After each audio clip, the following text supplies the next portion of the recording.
할렐루야. 사랑하는 반석의 성도 여러분, 11월 30일 월요일 아침 아까의 시간이 돌아왔습니다. 오늘은 어제 본문에 함께 이어서 역대하 23장 1절에서 24장 3절까지의 말씀으로 함께 은혜를 나누고자 합니다. 자, 성도 여러분, 우리가 어제 주일을 보내고 여러분 아마 지친 몸으로 또 회사를 출근하시고 또 각자의 삶의 터전으로 흩어지실 텐데, 여러분 오늘 말씀으로 용기를 내시기를 소망합니다. 오늘 설교 제목 용기를 내어입니다. 자, 이 역사의 흐름을 보면은 오늘 역대하 23장 즈음에 남유다 왕국의 왕국이 풍전등화의 위기에 놓여 있습니다. 이제 곧 꺼져버릴 것 같은 위기를 맞았다는 이야기죠.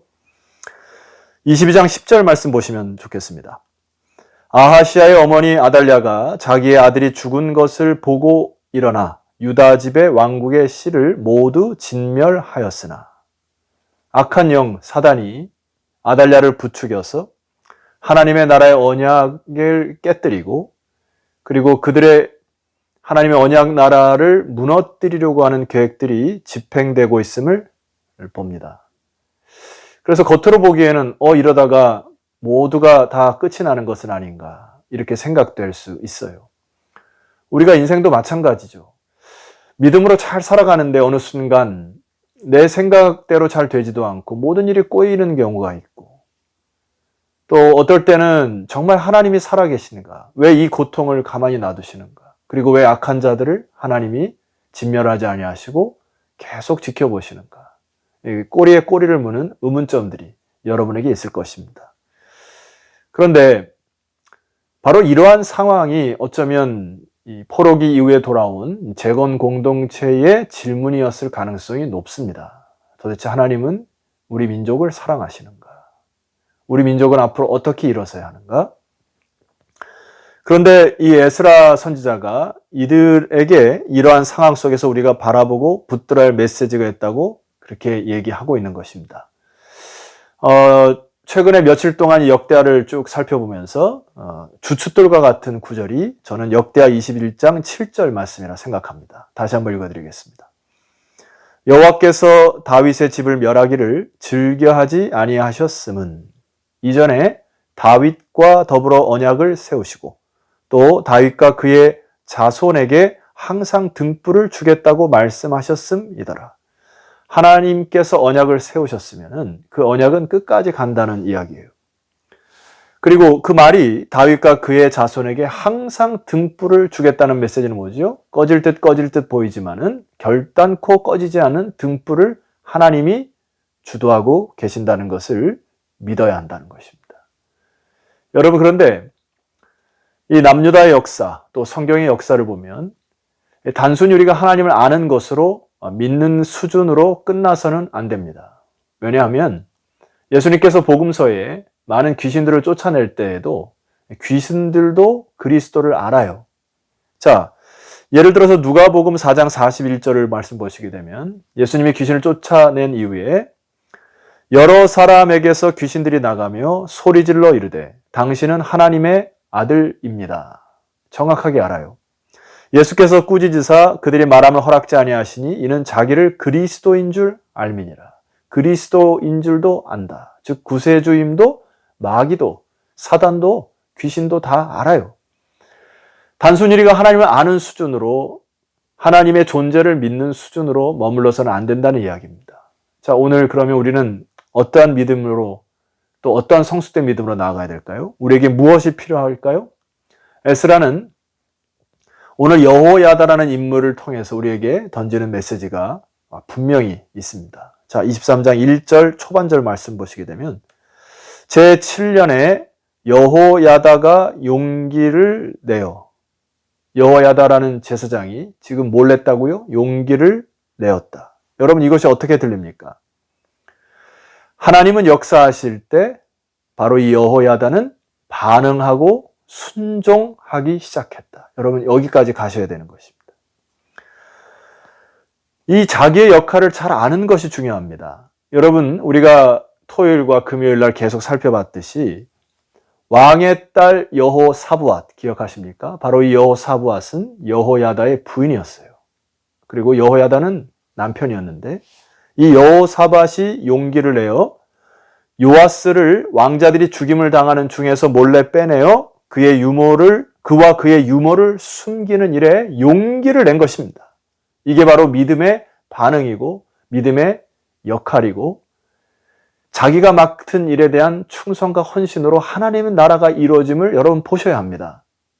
자, 오늘 제사장 여호야다가 용기를 내어서 무엇을 합니까? 23장 1절 하반절부터 읽어드리겠습니다. 백부장 곧 여로함의 아들 아사랴와 여호하난의 아들 이스마엘과 오벳의 아들 아사랴와 아다야의 아들 마아세야와 시그리의 아들 엘리사밧 등과 언약을 세우기 시작했습니다. 약속의 공동체를 이루기 시작했어요. 자, 2절 그들이 유다를 두루 다니며 유다 모든 고을에서 레위 사람들과 이스라엘 족장들을 모아 예루살렘에 이르렀습니다. 그들이 함께 수고한 것이죠. 유다를 두루 다니면서 여러 고을에서 레위 사람들과 이스라엘 족장들을 모았다. 뭐하러 모은 것입니까? 하나님의 나라, 언약의 나라가 이루어질 남유다의 정통 나라를 세울 역군들을 불러 모으기 위하여 자기 시간과 자기의 힘과 자기의 모든 에너지를 투자하여 유다를 둘러서 함께 일으킬 동역자들을 불러 모으기 시작했다. 여러분, 여기에 용기를 냈다는 것입니다. 자, 성도 여러분, 하나님의 나라는 거저 이루어지는 것이 아닙니다. 제가 가끔 강조하는 것이 여러분에게 있습니다만은 하나님이 모든 주권으로 하나님 섭리대로 반드시 이루어질 것이지만 하나님은 우리의 코워크, 동역을 원하시는 것입니다. 그리하여 하나님의 나라에 동업하여 내가 하나님의 나라를 일한다고 하는 그런 기쁨과 만족과 유익을 주기 위하여 하나님은 절대로 혼자 일하시는 법이 없습니다. 다 여러분들을 불러 세우시고 하나님 나라를 이끌어가는 것이 이스라엘 역사를 통해서 베풀어 주시는 교훈입니다. 여러분 23장을 쭉 읽게 되면 여호야다의 세밀함 그리고 전략 참 이 멋있는 사람이에요. 자기의 사명감과 충성심을 다해서 그 사명감을 불타오르고 충성심을 통하여서 이 멋진 일들을 이뤄내는 참 주님의 사람임을 봅니다. 자, 결과적으로 11절 말씀 보니까 무리가 왕자를 인도해내어 면류관을 씌우며 율법책을 주고 세워 왕으로 삼을새 여호야다와 그의 아들들이 그에게 기름을 붓고 이르기를 왕이여 만세수를 누리소서 하니라. 자, 단순히 왕을 세우는 일만이 성공이라고 보지 않고요. 이 여호야다는 할머니인 아달랴를 축출하고 제사장들, 레위인들, 백부장들을 조직적으로 세워 방비하게 하고 끝까지 여호와스를 정통의 왕으로 세우는 일까지 끝까지 자기 소임을 다하는 여호야다를 봅니다. 자, 사랑하는 반석의 성도 여러분, 오늘 우리 시대에 그리고 2021년을 준비하는 이 즈음에서 바로 이 여호야다와 같이 용기를 내어주시기를 부탁합니다. 각자 하나님께서 맡기신 소임이 있을 거예요. 하나님께서 여러분에게 맡기신 그 자리가 있을 것입니다. 바로 그 맡은 자리와 역할을 여러분들 잘 감당하셨으면 좋겠습니다. 자, 또 하나 우리가 배울 교훈이 있습니다. 이제 왕으로 세워진 요아스는 그도 하나님에 의하여 세워졌지만 그의 자리를 감당해야 하지요. 오늘 이 여호야다가 요아스를 세우면서 독특한 예식을 치르지 않습니까? 11절 다시 보세요. 무리가 왕자를 인도해내어 면류관을 씌우고 율법책을 주고 세워 왕으로 삼았다. 자, 여러분 이제 요아스는 어떻게 됩니까? 그의 손에 들려진 율법책으로 주야로 묵상하여 하나님의 뜻이 무엇인지 하나님의 지혜로 그 나라를 다스렸어야 합니다. 머리에 쓰여진 면류관은 자기의 힘으로 쓰여진 것이 아니기 때문에 늘 감사와 하나님의 은혜로 겸손히 그 나라를 다스렸어야 되죠. 자, 그런데 24장의 1절을 말씀 보니까 요아스가 왕위에 오를 때 나이가 7세라 예루살렘에서 40년 동안 다스리니라. 그의 어머니 이름은 시비아요 브엘세바 사람이더라. 그런데 여러분 2절을 보면 조금 갸우뚱합니다. 제사장 여호야다가 세상에 사는 모든 날에 요아스가 여호와 보시기에 정직하게 행하였으며. 여러분, 이게 무슨 말일까요? 말씀을 쭉 읽다가 내려가 보면 17절, 24장 17절 말씀 보세요. 여호야다가 죽은 후에 유다 방백들이 와서 왕에게 절하매 왕이 그들의 말을 듣고. 자, 지금 요아스는 팔랑귀였다고 이렇게 기록하고 있습니다. 하나님의 뜻이 무엇인지 어느 순간 여호야다가 죽음으로 인하여 방백들이 와서 쏘삭거리는 내용들을 듣기 시작했습니다.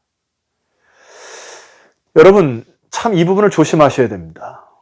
사람의 말이 진리가 아니기 때문에 항상 분별을 하셔야 돼요. 누구의 말을 이렇더라 저렇더라 거기에 쏠림 형상으로 살아가서는 안 됩니다. 요아스는 마치 어린아이처럼 항상 의존적으로 살아갔던 것 같아요. 그러나 여러분, 이 요아스에게 여호야다가 있었을 때 여호수아가 죽기 전까지 하나님 율법으로 스스로 하나님의 뜻을 분별하는 영적인 성장을 키웠어야 되는 사명이 또 역할이 요아스에게 있는 것입니다. 참 안타깝죠. 저와 여러분에게도 동일한 것이라 생각합니다. 우리가 받은 이 그리스도의 은혜, 그리고 하나님의 구원, 그리고 여러분에게 맡기신 역할, 그리고 참 귀중하게 주어진 가정의 역할, 교회 역할, 이 모든 것들은 저절로 이루어지는 것이 아니고 반드시 하나님께서 주어진 것임을 기억하시고, 우리가 이제는 구원받은 것으로 만족하는 자들이 되어서는 안 됩니다. 내가 하나님을 믿는 정도로, 아는 정도로 끝내서는 안 됩니다. 오늘 여호사부앗과 같이, 그리고 여호야다와 같이 용기를 내어 하나님의 역사를 바라보며 믿음으로 순종하셔서 그리스도의 장성한 분량까지 이르러 참 저 사람 충성되다. 어떻게 저런 용기를 통하여 이렇게 주의 나라를 이루었을까? 그렇게 칭찬 듣는 주님의 사람들이 되시기를 주의 이름으로 축원합니다. 기도드립시다. 하나님 아버지, 이 방송을 듣는 믿음의 백성들이 용기를 내게 하옵소서. 여러 가지 상황이 있고 또 묶여있는 것이 있지만 여호사부앗같이 여호야다같이 용기를 내는 자에게 힘을 더하시는 하나님을 의뢰하게 하옵소서. 하나님은 역사하시고 하나님은 역사를 이끌어가시고 이제 믿음으로 반응하는 자들이 일어나 아름다운 주의 나라를 이뤄가고 함께 손에 손을 맞잡고 이 동역하는 일이 이 다이나믹하게 일어날 수 있도록 축복하여 주옵소서. 예수 그리스도 이름으로 기도드렸사옵나이다. 아멘. 자, 성도 여러분, 내일 아침 화요일 다시 역대하 24장의 말씀으로 찾아뵙도록 하겠습니다. 내일 뵙겠습니다.